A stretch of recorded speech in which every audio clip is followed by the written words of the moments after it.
Long after the laughter of the Moon Festival faded, the Eastern Sea region held its breath under the uncanny glow of the unusually massive moon.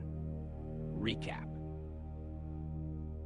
Martial God Asura chapter 567-68 opens not on the battlefield, but within the silent heartbeat of a chamber, where desires clash with decorum and hearts speak louder than blades.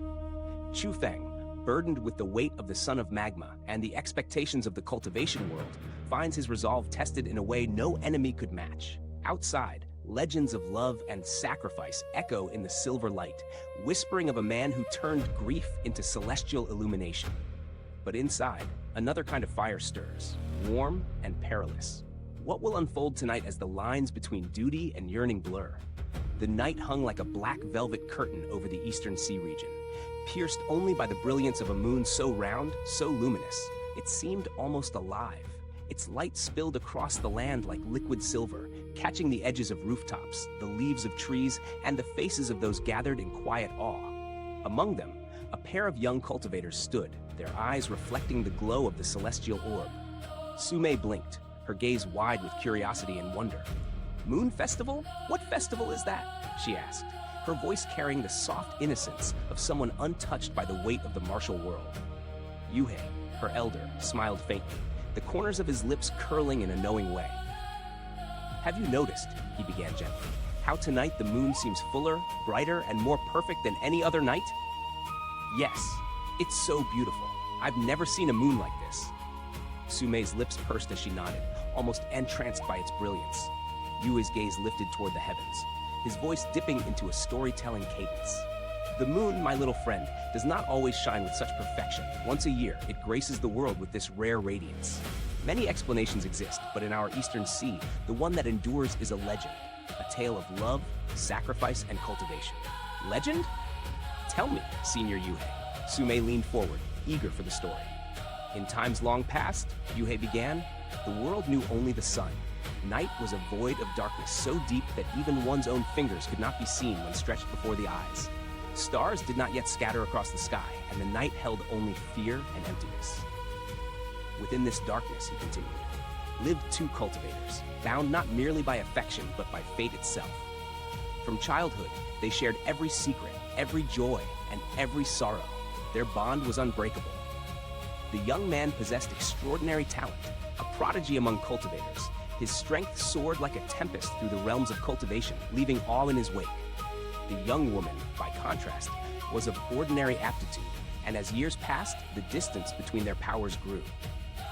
Yet love is not measured by skill alone. Though their cultivation paths diverged, their hearts remained intertwined, growing ever stronger, a love admired by all who knew them. As time flowed like a relentless river, age crept upon them. Though her appearance remained youthful through rare elixirs, the limits of her life drew near. The man, desperate and unwilling to let the one he cherished fade, sought every method, every secret to preserve her existence. At last, he found a path. To save her, he must transcend all, reach a realm beyond even the greatest of cultivators. So he secluded himself, cultivating with such intensity that the world beyond his chamber forgot him. When he emerged, centuries had passed. The earth itself trembled at his might. He had achieved power unrivaled, the strength to command the heavens and the earth, a being none could challenge. Yet when he sought the one he loved, he found only bones, cold and white under the sun. The love of his life was gone. Power, glory, and immortality could not replace her presence. He wept for an entire day, his sorrow carving through his immortal soul. And as night fell, a thought flickered in his mind.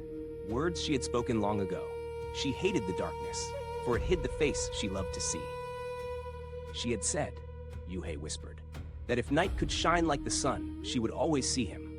The man, consumed by grief yet bound by love, resolved to fulfill her wish. Gathering rare and mystical treasures, he constructed a formation so grand it spanned the sky itself. And from this, a radiant sphere emerged, the moon. He named it with his final breath, a testament to his undying devotion.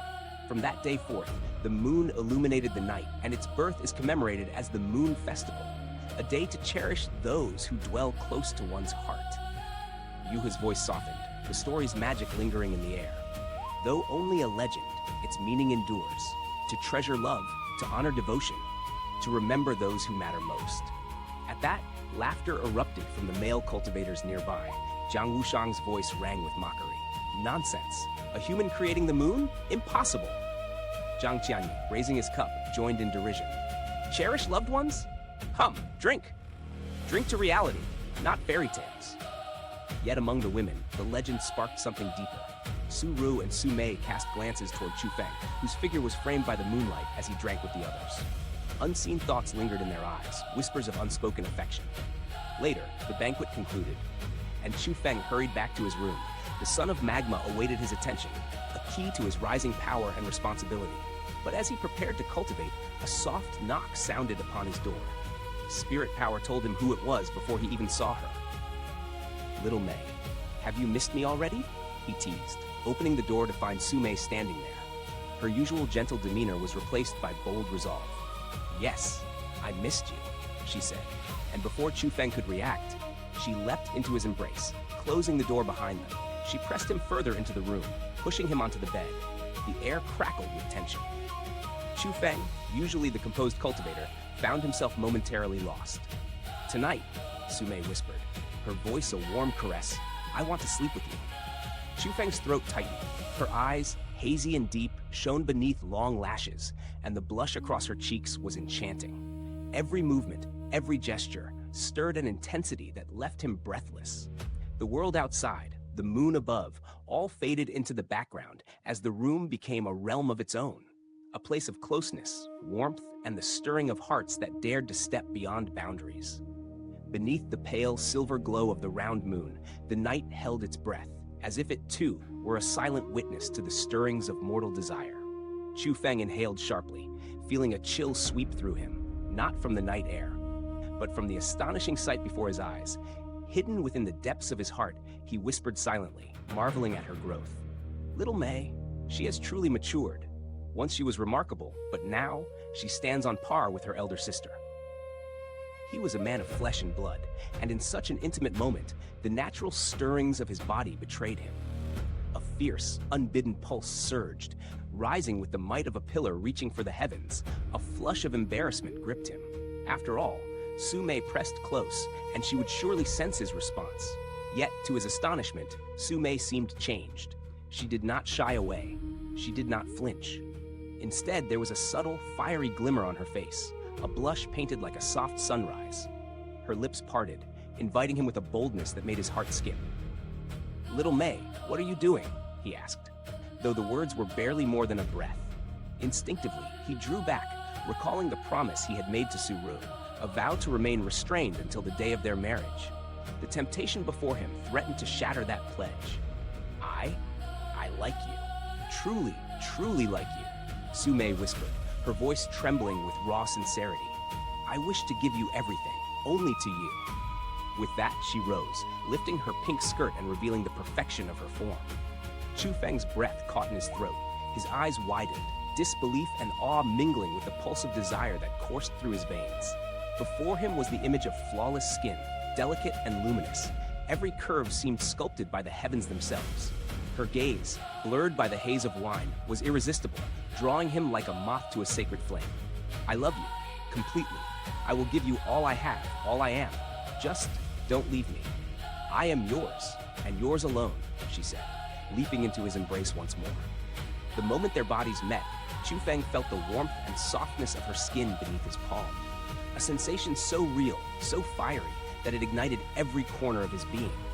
The air between them seemed to crackle with the intensity of their desire.